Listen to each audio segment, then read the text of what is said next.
All right, hello and welcome. This is the Echo Warpath Void Knight build guide for 1.1. Don't be bamboozled by the 1.0 up here. That's just the YouTube video we're about to watch. This is for 1.1, so we're going to cover what the build is, but also what's changed for the new patch that's going to be dropping as of this recording tomorrow. So let's go ahead and take a look. So Echo Warpath Void Knight is one of the chillest builds in the game. It is spin to win. It is spin to win at its finest. It is about as iconic spin to win as you can basically get, because you don't really leave it. You just spin and you spin and you spin some more. And you really don't want to leave it. You only have a few buttons to press. So this is a build that's also very disability friendly. There's a little bit extra button pushes for like optimal play now, but it's really not much different at all. And you can just not do that if you want, and it's still very good. So if you're looking for something that's chill, that's also fast, that's good and good at everything, it's, you know, not the best at anything, but it's good at everything. Or if you have disabilities and you need something that's got like lower actions per minute or fewer button presses, this is going to be a really good option for that. Probably the best option for that, and it's one of my favorites stylistically too, and I think it looks really cool.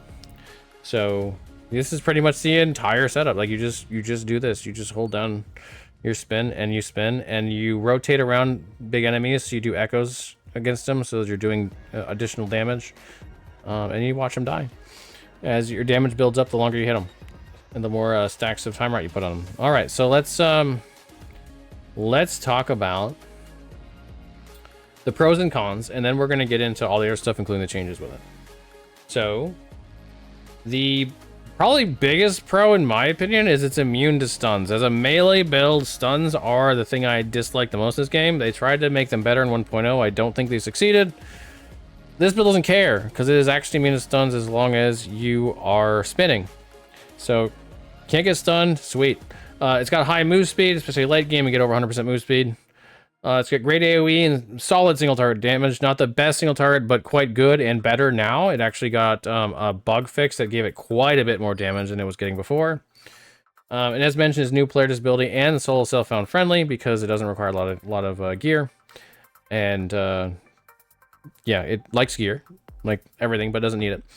As cons, it's only decently tanky. It used to be not very tanky, but it's over time gotten better as some more options have come online. So now I consider it to be decently tanky. There's definitely a lot of builds that are much tankier than it, but this one is not is not a glass cannon. It's not a very involved play style. You know, that's the downside of it. Something being easy and disability friendly and not having a lot of actions per minute is, if you like something that's got a lot of action, or actions per minute. If you like something that has a big rotation, this is not for you.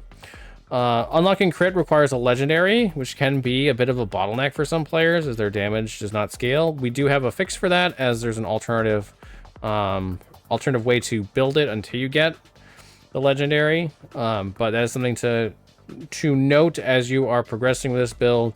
At some point, you may need to make a decision between keeping your move speed, but watching your damage not scale as well as you want until you get that legendary, or making the difficult decision to go with the crit chance on a different setup that also reduces your move speed. Max efficiency for this does require some sigils management. Sigils management has gotten easier this patch, at least we hope so. It should be easier. I'll talk about that in a second. But easier this patch because now you can actually regen mana while you're spinning, which you couldn't before. So you can actually use sigils as long as it's instant cast. Or you could use the ring. There's a new ring that does it too, but we're not going to use that. But you could. So sigils management not as bad, but it's still there. And it's still not the best skill in the game to use, but certainly not the worst. That's probably Dark Quiver. Okay, let's go into the skills and how they're set up. There's a minor adjustment here. It's mostly the same. We are getting Reckless Spin to reduce our channel cost. We need to get to 0. But it's hard to get to 0 now. We actually don't need to get to 0 anymore. We need to get it closer to 0. You know, it's hard to get now because they've added in some channel costs. It's now 16.5. It used to be, I think, 8.5. That's okay. We'll just take 2 more points here and we'll get it to a pretty reasonable level to where we're actually gaining mana. So, but that means we have to lose some points elsewhere. But again, it's okay. The big heavy lifters for damage are Maw of the Deep, hit damage per time rot, and we're going to do plenty of time rot. Time rot stacks to up to 12, so 15 times 12.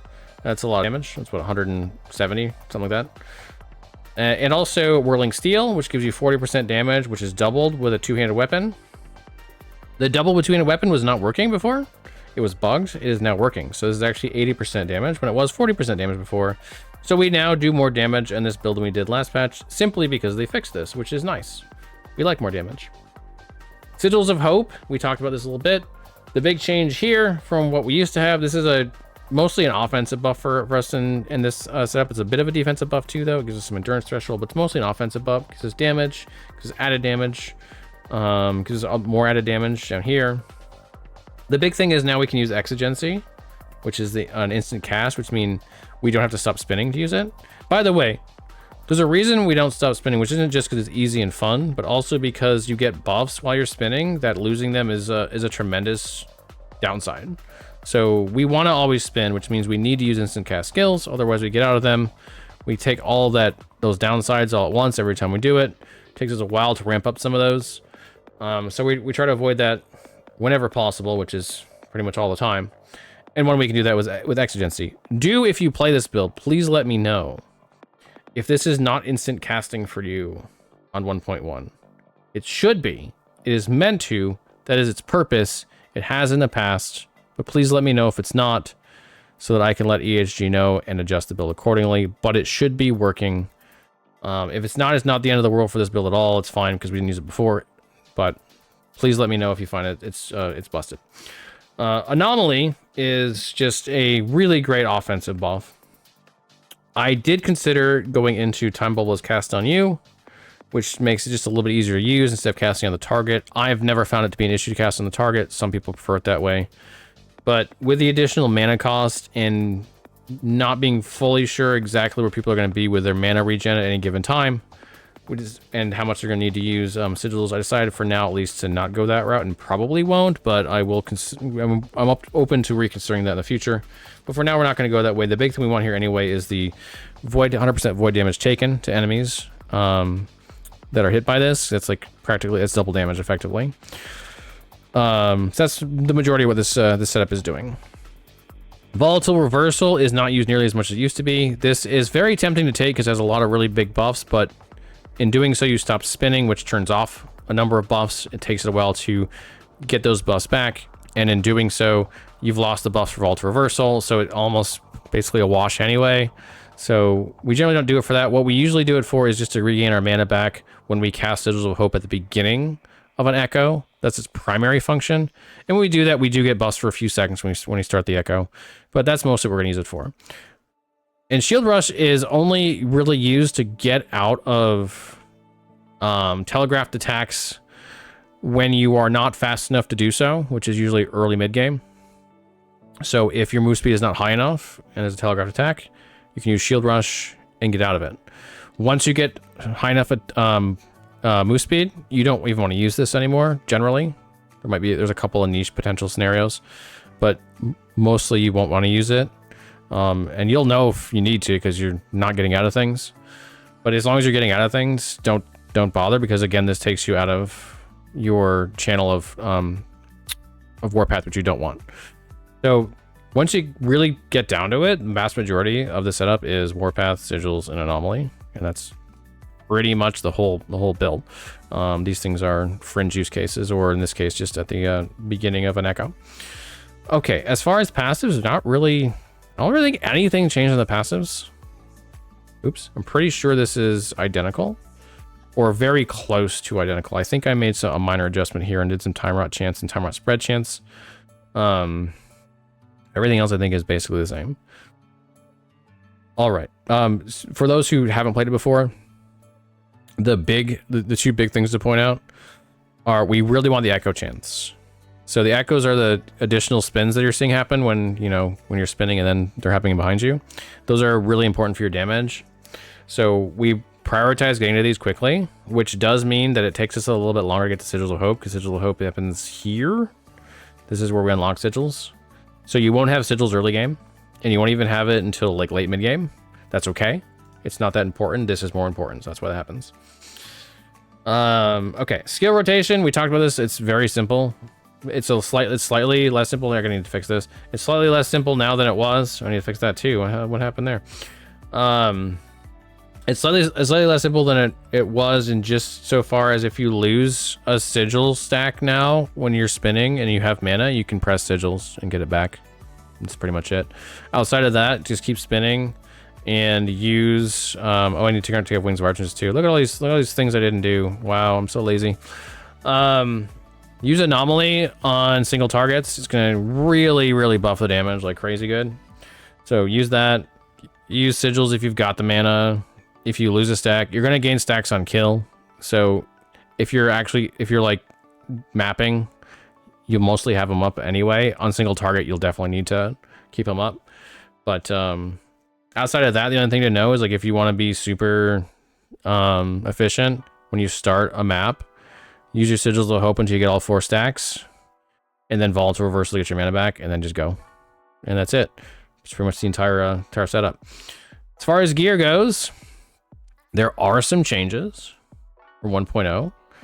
Apathy's Maw is like one of the big parts of the build, and you really need the melee crit strike chance on it to get the most out of it. You can still use it without, but you won't be able to scale your crit. It's just not possible. So you got to get the melee crit strike legendary to get to the point where you can scale crit. Your damage will definitely suffer for that, but it's not like the end of the world. You'll definitely have a lot less damage, but you'll still do okay damage. Your damage will still be fine. But once you get this, it really takes off. We still use Siphon Mag, which is great on this build. We still use Shadow Change, which is also great. These are some multipliers. Dark Stride is how we get so much move speed, because it allows us to scale melee void damage and then get move speed from that. It's great. We have added Carcinization of Momentum, one of my favorite new uniques. We're adding it to pretty much everything. 20% move speed. The big thing that this lets us do on this build is it gives us increased armor 2 and all attributes of vitality, which are amazing. But the big thing this does is it allows us to get out of feeling like we have to have haste. Because before, 30% move speed was like, how do you not take that? You need it. But when you get 20% here and it's always on, do you really need 30% move speed anymore? Probably not. Instead, we can use Titan's Heart here instead of Wings of Argentis, which gives us a little bit more EHP, and it's also easier to put the plus to Warpath on, which we definitely want now. So that's a lot more meaningful now that we need the extra points in the mana reduction stuff. So now we're using Titan Heart. We're also using Erase Sentinel if we can. All res while channeling is the most important part of this slot. Make sure to have that, because it's going to make it so much easier to get your resistances capped. But if you can get that on an Erase Sentinel, that 30% armor mitigation also applies damage over time is great. The increased armor is excellent. And +1 to Sentinel skills, like you can't go wrong with this. It's really nice. I think that's it for the endgame stuff. We mentioned if you don't have the Apathy's Maw with crit, and you feel like your damage isn't very good, you can go with an Odachi and gain crit. You're like, wait a second, I don't see any melee crit on that. That's true. What you need to do is click on this, and it's going to bring up this planner for it, and go to the skills, and you're going to notice they've changed a little bit. And the big change is now we're using Cyclone of War, which gives us 10% global base crit chance with Sword. So this is going to allow you to scale your crit before you have Apathy's Maw. Again, you will lose some move speed if you do this. So it's not like, it's not a 1-for-1. And you lose a little bit of defense, not as much as before though, because we can still run Titan's Heart and all that stuff. We can still run Carcinization. We can run pretty much the whole setup the same way it was. So it's a little bit closer now than it was, but it's still not quite as good as far as move speed goes, but your damage will be good. So it's really a trade-off. Do you want damage? Do you want, if you don't have the melee crit on this, do you want move speed? Once you get the melee crit on this though, you're good. Just go with this. And then aspirational. This is looking a lot like some of the other builds I've got here, and a lot of other people's builds are going to look like. The big changes for aspirational, by the way, aspirational just means like this is hard to get. Don't expect to like easily get this. Most people will never get this stuff. But if you want to shoot for the stars, Null Portent is just awesome now. It's like Titan Heart but better. Although it does have a little bit less increased health. It's got the Fizz Res. It's got the 20% less damage taken versus the 15. So that's That's already a win. And it's got Leech, which is great. And it's still fairly easy at Legendary Potential. That 0 is wrong. It's just a bug. But this is still really good. Make sure you get the Warpath on it. You definitely want that. And then Nihilus is going to be popping up everywhere. And like all the planners. Don't be bamboozled by this. This is really, really hard to get. I know there's there's like a 3 LP on this and everything. That is like insanely hard to get. It's definitely not an LP 0. What makes it so hard to get, besides how you get it, which we won't talk about right now, but besides how you get it, is 2 things. You gotta get the LP on it, right? But that's true for pretty much everything. But also, all the stats can go negative. So like, you can get like really shitty ones that make you way worse. What you obviously want are good rolls and everything. So if you get good rolls, you get like crazy increased health, increased mana, increased move speed, all skills, mana regen, which is now good for Warpath, more armor, all res. We don't care about evade at all because you do not want to evade. You do not want to evade with Warpath because it'll take you out of your channel. So all the stats are really good for this, but like good luck getting them all to roll well and not getting any negatives. But if you do, holy shit, did you get a good item? So that's there. All right. As far as blessings go, I don't think anything changed here. I think we already ran all res because this build runs reduced bonus damage taken for crit strikes. And I think we were already running Eternal Gauntlets in this build and the like armor mitigation stuff. This gets a lot of armor mitigation over time because we're now running Court of Unraised Sentinel. So that's 30. So 30 and 24. So 84% of your armor mitigation. This build gets armor like whoa. Like this build has so much armor. Post channel, I think it's like 70+% reduction for Fizz. Might be even higher once you get like everything going. So this is no problem on armor. And so having that is going to be a significant mitigation for damage over time. So yeah, this is all the same. By the way, Grand Patience of Her is one of my absolute favorite blessings, specifically only for this build because it's so freaking good. 650 armor roll channeling is insane. So get that early.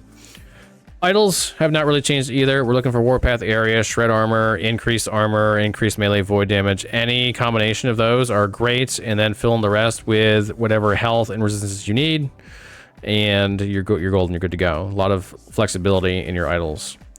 That covers everything except new loot filter system for max roll.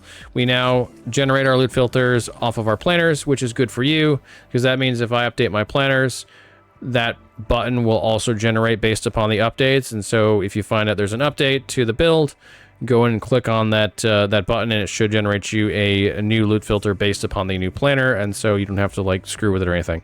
So great for you. So I think that covers everything. This is amongst my favorite builds, especially if you want to chill. Like if you want to play like a really chill build that can still do all the content, do a really good job. This might be the build for you. And if you have disabilities, this is very much should be in amongst the very few builds you're considering. So if you do play it, I hope you enjoy it. Please let me know. And if you have any questions about it, feel free to hang out with me in Twitch chat or ask me in the comment section on YouTube, and I'll be happy to answer it. Thanks again for watching. Have a great time with Cycle 1.1, and I'll see you all again real soon.